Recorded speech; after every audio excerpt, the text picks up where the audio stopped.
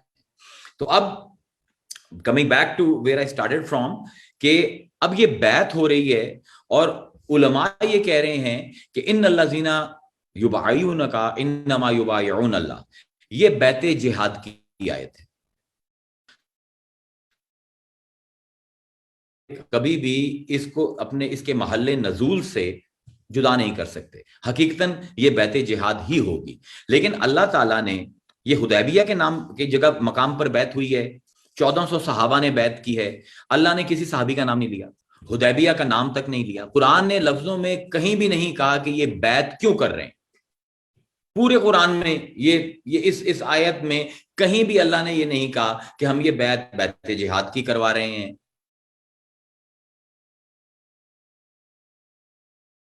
سے اللہ تعالیٰ جو قرآن کے لفظ ہیں وہ سیدھے کہہ رہے ہیں کہ ہم بس بیعت کروا رہے ہیں۔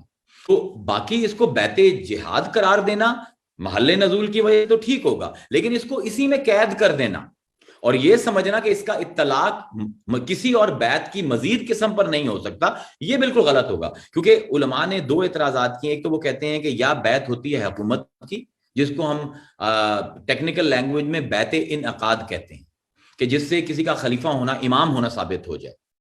انہوں نے وہ کہتے ہیں کہ جی یا حضور نے بیعت انعقاد کی ہے یا حضور نے بیعت جہاد کی ہے، اس کے علاوہ حضور نے کوئی بیعت نہیں کی۔ تو اب میں دو حدیثیں آپ کے، ایک قرآن کی آیت اور ایک حدیث بیان کر دیتا ہوں اور فیصلہ آپ پر چھوڑ دیتا ہوں، بیکاز میں کبھی بھی اپنا اوپینین کسی پر ٹھونسنا نہیں چاہتا، جو میرے سامنے ڈیٹا ہوتا ہے وہ میں آپ کے سامنے رکھ دیتا ہوں۔ جہاں تک تو بیعت حکومت کا تعلق ہے، بیعت انعقاد کا تعلق ہے، تو آپ کو متواتر حدیث ملیں گی بیعت عقبہ اولا اور بیعت عقبہ ثانیہ کی۔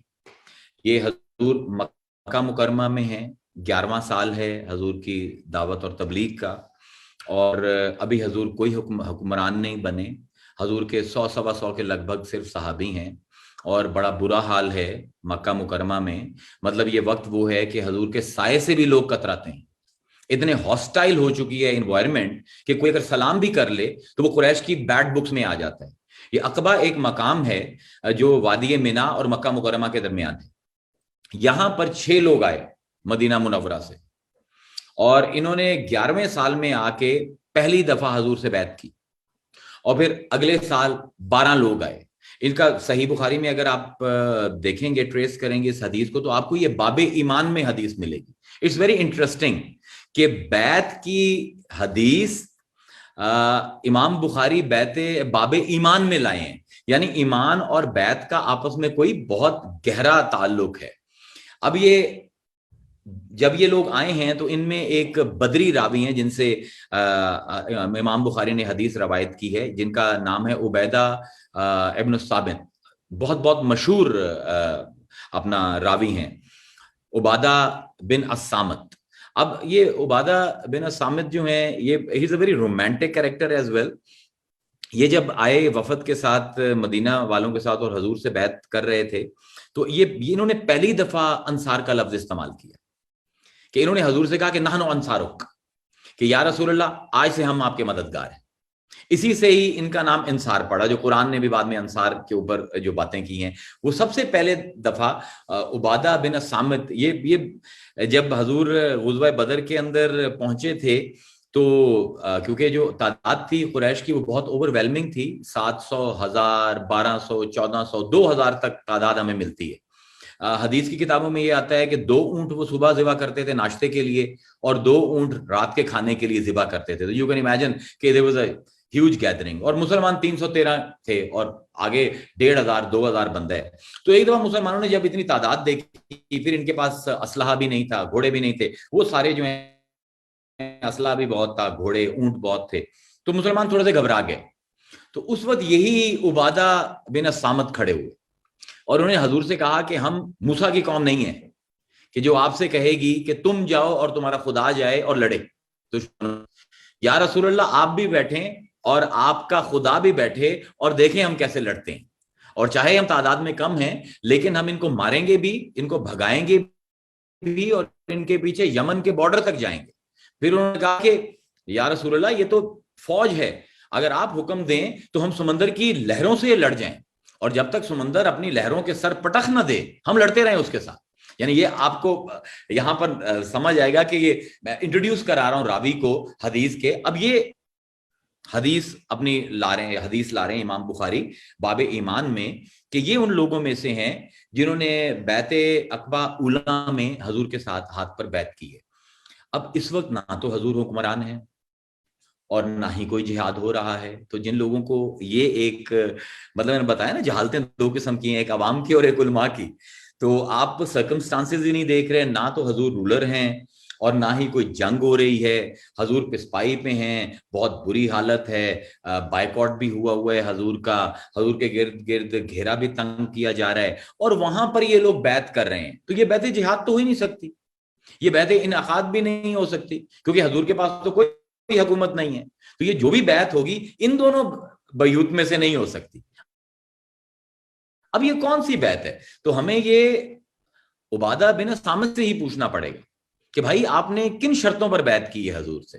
تو جو امام بخاری روایت لائے ہیں اس میں ان کے لفظ ہیں کہ وہ کہتے ہیں کہ بایعونی علی ان لا تشرکوا باللہ شیئا، ہم نے حضور سے اس چیز کے اوپر بیعت کی کہ ہم اللہ کے سوا کسی اور کو شریک نہیں بنائیں گے اللہ کا، اور ولا تسرکوا، اور ہم چوری نہیں کریں گے، ولا تزنوا، اور ہم بدکاری نہیں کریں گے، ولا تقتلوا اولادکم، اور حضور نے کہا کہ تم اپنی اولادوں کو قتل نہیں کرو گے. یعنی جو معاشرتی برائیاں پائی جاتی ہیں اس وقت کے عربک کلچر میں، زنا اور شرک اور چوری کرنا اور اولاد کو قتل کرنا، حضور نے ان چار چیزوں کے اوپر ان سے بیعت لی ہے. اب اس بیعت کا نہ ہی حکومت سے تعلق ہے، اس بیعت کا نہ ہی جہاد سے تعلق ہے، اس کا تعلق یا یہ بیعت عقیدہ کہی جائے گی، عقائد کے ساتھ ہے، یا اس کو بیعت اسلام کہیں گے، یا بیعت اعمال صالحہ ہوگی. تو یہاں سے آپ کو یہ تین بیعت کی نئی اقسام صرف ایک حدیث سے مل جاتی ہیں کہ معاشرے کی برائیوں کو ختم کرنے کے لیے بھی بیعت لی جا سکتی ہے، عقیدے درست کرنے کے لیے بھی بیعت لی جا سکتی ہے، اور اچھے کروانے کے لیے بھی بیعت لی جا سکتی ہے. تو سب سے پہلے تو یہ سمجھنا کہ بیعت کی اسلام میں شروع سے کوئی قسم ہی نہیں تھی اور صرف جہاد کے لیے ہی بیعت لی گئی ہے. تو اگر کوئی ایسی قرآن سے آیت نکل آئے جس میں بیعت ان سے ہو جن کے اوپر جہاد فرض ہی نہیں ہے، تو پھر کہاں جائیں گے ہم؟ یعنی ہم مفسر قرآن تو بن جاتے ہیں، ہم علماء دین تو بن جاتے ہیں، لیکن پورے قرآن کو ہی اگر آپ پڑھ لیں تو بیعت النساء، عورتوں کی بیعت قرآن کا موضوع ہے. سورہ الممتحنہ کا بہت لمبی آیت آئی ہے جس میں عورتوں سے حضور نے بیعت لی ہے. اب اس میں دو طرح کے راوی ہیں، ایک راوی یہ کہتے ہیں کہ حضور نے ایک پیالہ منگایا، اس میں پانی ڈالا اور حضور نے اپنا ہاتھ مبارک ید اللہ جو ہے وہ حضور نے وہ ڈالا پانی میں، اور پھر وہ پیالہ لایا گیا اور وقتاً فوقتاً وہ جو سینکڑوں خواتین تھیں انہوں نے اس کے اندر ہاتھ ڈالے اور حضور نے بیعت لی. اور دوسرا یہ ہے کہ حضور کو ایک رومال دیا گیا، کپڑا دیا گیا لمبا، اور وہ عورتوں نے ایک سرے سے پکڑ لیا اور دوسرے سرے سے حضور نے پکڑا تو انہوں نے بیعت کی. اب قرآن نے پوری اس بیعت کی جو شرطیں ہیں وہ سامنے رکھ دیں. سب سے پہلے تو یہ بیعت جہاد ہو ہی نہیں سکتی کیونکہ عورت پر جہاد فرض ہی نہیں، اور دوسرا نمبر پر یہ کہہ سکتے ہیں کہ بیعت حکومت ہے تو وہ قرآن کی آیت خود اس کی نفی کر رہی ہے. یعنی اللہ تعالیٰ فرما رہا ہے سورہ الممتحنہ میں، یا ایھا النبی اذا جاءک المؤمنات، اے ہمارے نبی جب آپ کے پاس آئیں مومن عورتیں. تو یہ جو عورتیں آئی ہیں دے آر آلریڈی، ان کے بادشاہ حضوری ہیں اور وہ آلریڈی صاحب ایمان ہیں. یہ بیعت اسلام بھی نہیں ہو سکتی کیونکہ وہ آلریڈی مسلمان ہیں. اللہ تعالیٰ مومنات کہہ رہا ہے. اور دوسرا یہ حضور آلریڈی ان کے رولر ہیں، وہ مدینہ منورہ میں ہیں، یا فتح مکہ کے اوپر کچھ لوگوں نے اس کا شان نزول کا ہے، تو وہ سارے تو پہلے ہی رعایا بن چکے ہیں حضور کی. اب اللہ تعالیٰ فرما رہا ہے کہ یا ایھا النبی اذا جاءک المؤمنات، یا اے نبی جب آئیں تیرے پاس عورتیں یبایعنک. اب یہاں پہ حال ذل حال آ گیا. حال کی ہم نے کس میں بیان کی تھی کہ حال جو ہے وہ حال تعلیلیہ، علت کا حال. اب یہ حال ذل حال ہے. اس حال میں وہ آئیں عورتیں کہ وہ تیرے سے بیعت کرنا چاہتی ہیں. یعنی اللہ تعالیٰ یہاں پر نیت بیان فرما رہا ہے کہ جو عورتیں تیرے پاس اس حال میں آ رہی ہیں کہ وہ تجھ سے بیعت کریں، اب شرطیں کیا ہیں؟ الا ان لا یشرکنا، اس شرط پر تیرے سے بیعت کریں کہ وہ شرک نہیں کریں گی، باللہ شیئا، اللہ کے ساتھ کسی کو بھی شریک نہیں کریں گی، ولا یسرکنا، اور چوری نہیں کریں گی، ولا یزنینا، اور بدکاری اور زنا کے قریب نہیں جائیں گی، ولا اولادہن، اور اپنی اولادوں کا قتل نہیں کریں گی، ولا یاتینا ببہتان یفترینہ بین ایدیہن وارجلہن۔ اب یہ استعارہ آیا ہے، یہ اب فصح قدیمہ کی طرف جانا پڑے گا کیونکہ لنگوسٹک انالیسس بھی ہم ساتھ ساتھ کرتے ہیں۔ تو اللہ فرماتا ہے کہ اس شرط پر تیرے ساتھ جو بیعت کرنے آئی ہیں کہ وہ اللہ کے سوا کسی کو شریک نہیں بنائیں گی، چوری نہیں کریں گی، بدکاری کے قریب نہیں جائیں گی، اپنی اولادوں کو قتل نہیں کریں گی، اور ولا یاتینا ببہتان، اور وہ بہتان نہیں بنائیں گی، یفترینہ، جو کہ افطرا کر لیتی ہیں، وہ گھڑ لیتی ہیں، بین ایدیہن، اپنے ہاتھوں کے سامنے، وارجلہن، اور اپنے پیروں، اپنی ٹانگوں کے سامنے۔ یہ استعارہ ہے۔ استعارہ کس چیز کا ہے؟ عربوں کا آپ کو تاریخ پڑھنی پڑے گی کیونکہ وہاں پر عورت کا، بچی کا پیدا ہونا معیوب تھا، تو اور یہ ٹریڈرز تھے لوگ، یہ اکثر سفر پر جایا کرتے تھے، تو ان کی بیویاں جو پریگننٹ ہوتی تھیں، یہ جب سفر پر جاتے تھے تو کبھی سال 1.5 سال بعد ان کی واپسی ہوتی تھی کیونکہ لمبے سفر تھے، اور اس وقت ٹرانسپورٹیشن موڈ بھی بڑا، اونٹوں پر جاتے تھے، گھوڑوں پر جاتے تھے، تو it would take them many months and some time many years. اب ایک عورت پریگننٹ ہے، اس کا میاں سیریا چلا گیا ہے یا کسی یمن چلا گیا ہے، دور کے ملک میں چلا گیا ہے، وہاں پہ وہ ٹریڈنگ کرتا رہا ہے، سال 1.5 سال بعد وہ واپس آئے۔ اب اس عورت کو پتا ہے کہ اگر میں نے بیٹی جنی تو یہ خامد واپس آئے گا تو اس کو قتل کر کے زمین کے میں قبر کے اندر اتار دے گا۔ تو یہ عورتیں کیا کرتی تھیں کہ یہ لڑکے پرچیز کرتی تھی، they would go to the Bedouins، اور وہاں پر جا کے لڑکے پرچیز کر لیتی تھی، اور عورت کا جب بچہ ہوتا ہے تو وہ کیا کرتی ہے؟ اپنی گود بنا کر اپنے بچے کو اپنے ہاتھوں میں اٹھا لیتی ہے، ٹانگوں کے اوپر رکھ لیتی ہے۔ یہ استعارہ ہے اس چیز کا، جو گھڑ لیتی ہیں، وہ افطرا کر لیتی ہیں، بہتان، اور دھوکہ دیتی ہیں اپنے شوہروں کو کہ یہ تمہارا بچہ ہے۔ اب ایک خامند واپس آیا ہے، اس کی بیوی کی بیٹی پیدا ہوئی ہے، وہ بیٹی اس نے کسی اور کو دے دی ہے، بیٹا پرچیز کر لیا ہے اور اس کو اپنی گود میں رکھ لیا ہے، اور اب خامند آیا تو اسے کہا کہ یہ لے، یہ تیرا بچہ ہے۔ تو اللہ کہتا ہے کہ یہ کام تم نے نہیں کرنا۔ اب جو معاشرے کے اندر برائی چل رہی ہے، بیعت اسی کے خلاف دی جا رہی ہے، یعنی جو ایک ہمیں قرآن سے یہ سمجھ آ رہی ہے کہ جو معاشرے میں پرویلنگ پرابلمز ہیں، ایک مرشد کو، ایک پیر کا کام ہے کہ ان کو ایڈریس کرے اور ان کو ختم کرے۔ حضور کی جتنی بھی بیعت ہے، چاہے وہ بیعت خاصہ ہو یا بیعت عامہ ہو، بیعت خاصہ ہوتا ہے جب حضور خاص شرائط کے ساتھ بیعت کرے، اور بیعت عامہ ہوتی ہے جب کلمہ جس طرح پڑھا لیا، ایک عمومی طور پر بیعت ہو۔ تو جتنی بھی حضور نے بیعت کی ہے، اس معاشرے کے، اس قبیلے میں جو رواج غلط تھے انہی کے خلاف حضور بیعت لیتے تھے، شرطیں بھی وہ تھیں۔ اب یہاں پر یہ ساری شرط آ رہی ہے کیونکہ ان سے شروع ہوا ہے تو ان شرطیہ ہے یہاں پر۔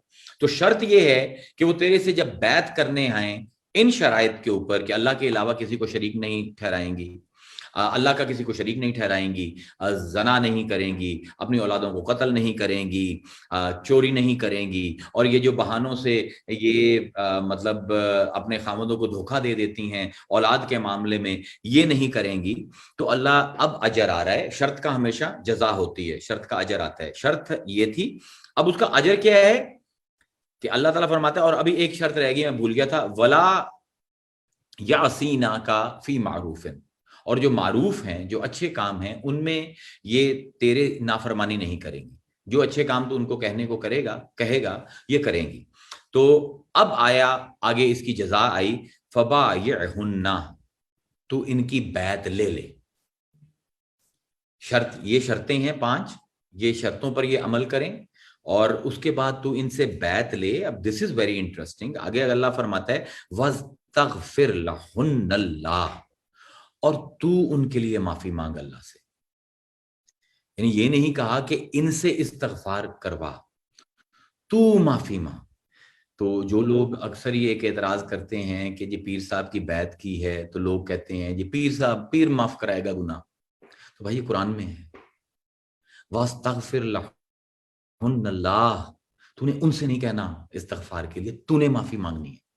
یعنی اٹس لائک کہ ایک مرشد کا کام یہ ہے کہ وہ اپنے مرید کے برائیوں کو اون کرے اور اللہ کے سامنے پیش کرے اپنی کر کے کہ اللہ تعالیٰ یہ مجھ سے جڑا ہے، آ کے اس نے میرے ہاتھ پہ بیعت کی ہے. پروردگار میں تو اس قابل نہیں ہوں، میں تیرا نمائندہ ہوں، بس I'm just a proxy here.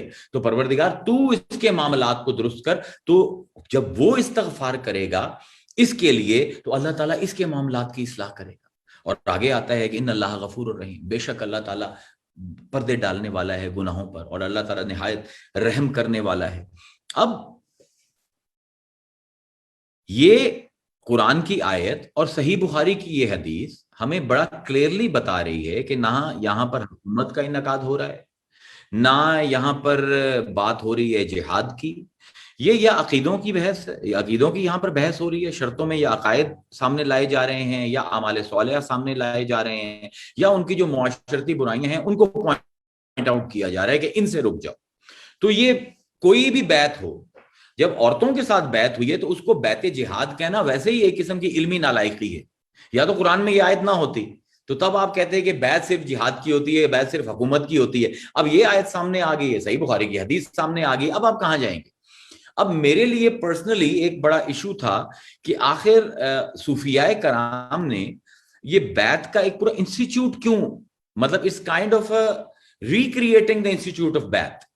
کیونکہ عربی اگر آپ رواج دیکھیں تو عربوں کے بعد حضور کے بعد بیعت کا سلسلہ ختم نہیں ہوا. حضرت ابوبکر صدیق نے بیعت لی، پھر حضرت ابوبکر کی وصال کے بعد حضرت عمر سے انہی لوگوں نے بیعت کی جنہوں نے حضرت ابوبکر سے بیعت کی ہوئی تھی، پھر حضرت عمر کے بعد حضرت عثمان، اور پھر حضرت علی، اور اس کے بعد حضرت امام حسن. ہوتے ہوتے امویوں کا دور آ گیا. اب یہاں پہ ابن خلدون نے بڑی ایک دلچسپ تحقیق کی ہے کہ امویوں نے بیعت کی شکل چینج کر دی تھی. یعنی یہاں پر جو بیعت حضور کر رہے تھے تو یا حضور ہاتھ ملاتے تھے اور ہاتھ دبایا جاتا تھا جس سے لفظ بیعت نکلتا ہے، سفتہ کرتے تھے، یا پھر ایک رومال کے ذریعے یا پیالے پانی ڈال کر اس کے ذریعے بیعت ہوتی تھی. So prophet was not somebody sitting ایک کسی بلند جگہ پر جہاں پر ان لوگوں کو وہ بہت چھوٹا سمجھ کے بیعت کر رہے ہیں. There was this element of friendliness of equality in بیعت. لیکن ابن خلدون لکھتے ہیں کہ امویوں نے جو سب سے پہلا بڑا کام کیا بیعت کے سلسلے میں وہ یہ کیا کہ انہوں نے خلیفہ کی بیعت کے دوران بھی عوام کا خلیفہ سے ہاتھ ملانا ناجائز قرار دے دیا. تو اس کی جگہ جو پہلا انہوں نے چینج کیا وہ یہ کیا کہ اب لوگ آ کے خلیفہ کا ہاتھ چومتے تھے. You could not shake his hand. تو وہ ایک جو فیملیرٹی تھی، ایک جو وہ فرینڈلینس کی بیعت کے ساتھ تصور جڑا ہوا تھا، ایک تو وہ ختم ہو گیا. دوسرا بیعت صرف ہونے لگ گئی حکومت کے انسٹیٹیوٹ کو قائم کرنے کے لیے، یعنی صرف بیعت انعقاد رہ گئی، اس میں نہ بیعت عقیدہ رہی، نہ بیعت اسلام رہی، نہ بیعت اعمال صالحہ رہی، نہ عقائد کے اوپر بات ہو رہی ہے، نہ اعمال صالحہ کے اوپر بات ہو رہی ہے، نہ معاشرتی برائیوں کا ذکر ہو رہا ہے. صرف ایک بندے کو خلیفہ بنانے کے لیے آپ بیعت کر رہے ہو، اور وہی بڑا ایک ڈیپریکیٹوری قسم کا طریقہ ہے کہ آپ آ کے ہاتھ چومو. پھر they didn't stop there. انہوں نے پھر یہ بھی ختم کر دیا. انہوں نے کہا یار یہ ہاتھ چومنا بھی جو ہے نا یہ بھی خلیفہ کے لیے صحیح نہیں ہے، اس میں بھی نا ایک پروکسیمٹی، ایک کلوزنس ہے. پھر انہوں نے قسم کھانی شروع کر دی کہ اللہ کی قسم میں اس کو خلیفہ مانتا ہوں. دور کھڑے ہوئے تھے لائن میں اور قسم کھاتے تھے، اسی کو بیعت سمجھا جاتا تھا. پھر انہوں نے کہا کہ یار یہ بھی صحیح نہیں ہے، اس میں بھی کوئی وہ ایک تحکمانہ اور بادشاہانہ بات نہیں ہو رہی. پھر انہوں نے حکم دیا کہ جس نے بیعت کرنی ہے وہ بادشاہ کے سامنے آئے اور سجدہ ریز ہو کے زمین کو چومے. یعنی یہ امویوں کا دور ہے. ابھی میں عباسیوں تک تو جا ہی نہیں رہا کیونکہ میرے پاس ٹائم نہیں بچا، اس کے لیے تو پھر 15 منٹ علیحدہ چاہیے. یعنی انہوں نے بیعت کو، جو کہ ایک بڑی فرینڈلی سا جیسچر تھا اور جس میں عقائد اور اعمال صالحہ اور اسلام اور معاشرتی برائیاں اور لوگوں کی اصلاح کرنا سب کچھ شامل تھا، انہوں نے صرف اس میں سے جہاد اور انعقاد حکومت اس کو رکھا اور اس کی بھی فارم چینج کر دی. یعنی جتنا وہ لوگوں کو ڈیمین کر سکتے تھے، جو لوگ بیعت کرنے آتے تھے ان کو کرنا شروع کر دیا کہ زمین کو چومو بھائی بادشاہ کے سامنے. اور جب وہ زمین چوم لیتے تو کہتے چومنے کی آواز آنی چاہیے، تو چومنے کی جب آواز آتی تو کہتے ہاں بھی تیری بیعت ہوگی.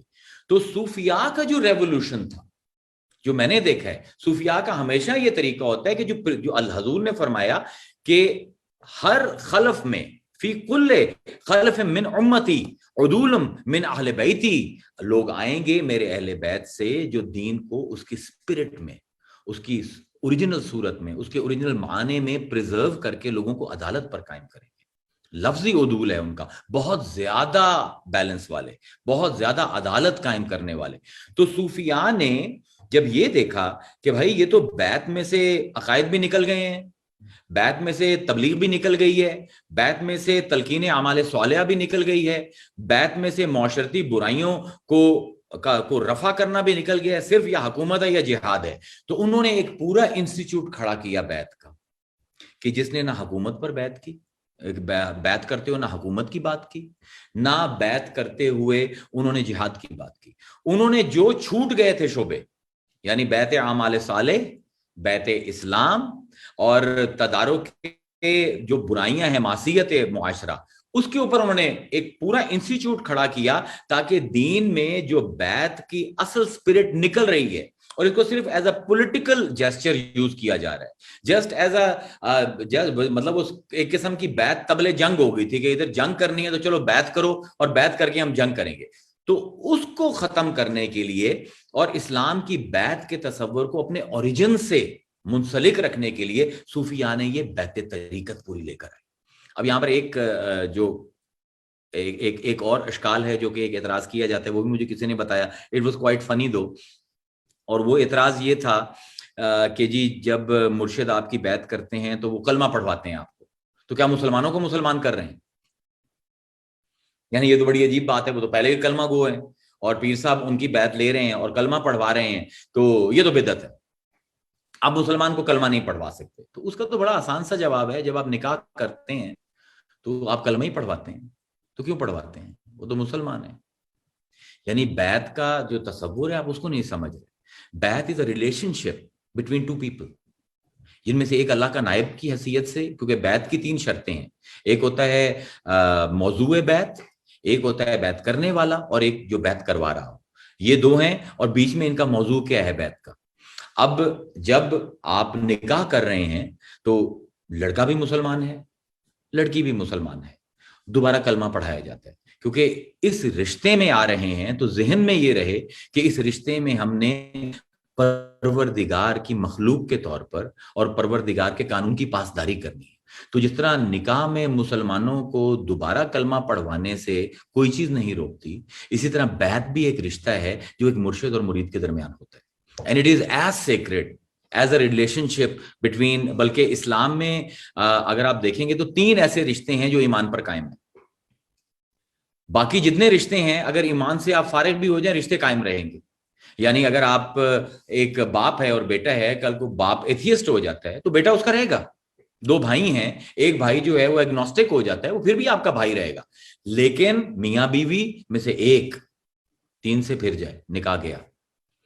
امتی اور رسول کا رشتہ، اگر امتی پھرے گا ایمان سے تو گیا رشتہ، اور مرشد اور مرید کا جب تک دونوں ایمان پر ہیں رشتہ قائم رہے گا۔ ایک پھرے گا، یعنی یہ ایسے 3 رشتے ہیں جو صرف کلمے کے اوپر اور ایمان کے اوپر قائم ہیں۔ تو بیعت طریقت is an attempt by Sofia to do the correction، کہ جو آپ نے ایک بیعت جو روحانی چیز تھی اور جس کے اندر دنیا کی بھی آمیزش تھی، آپ نے صرف دنیا کے لیے استعمال کیا اور روحانیت بیچ میں سے نکال دی۔ تو صوفیاء نے وہ اٹیمپٹ کیا ہے کہ اس کی وہ جو روحانی ڈپارٹمنٹ ہے اور جو اس کی روحانی فیل ہے اس کو پریزرو کیا جائے۔ And I think I am out of my time. امید ہے کہ بیعت کا قرآنی تصور کچھ نہ کچھ، کیونکہ یہ بہت بڑا موضوع تھا اور میں نے اس کو جلدی جلدی سمیٹنے کی کوشش کی ہے۔ تو اگلا اب جو ہمارا سیشن ہے وہ ہم کر رہے ہیں معنی، صورت اور اسم۔ اگر آپ کی کوئی سجیشن ہو تو اس کے اوپر کر لوں گا میں، مطلب I am open for suggestion. آخر دعوانا ان الحمد للہ رب العالمین۔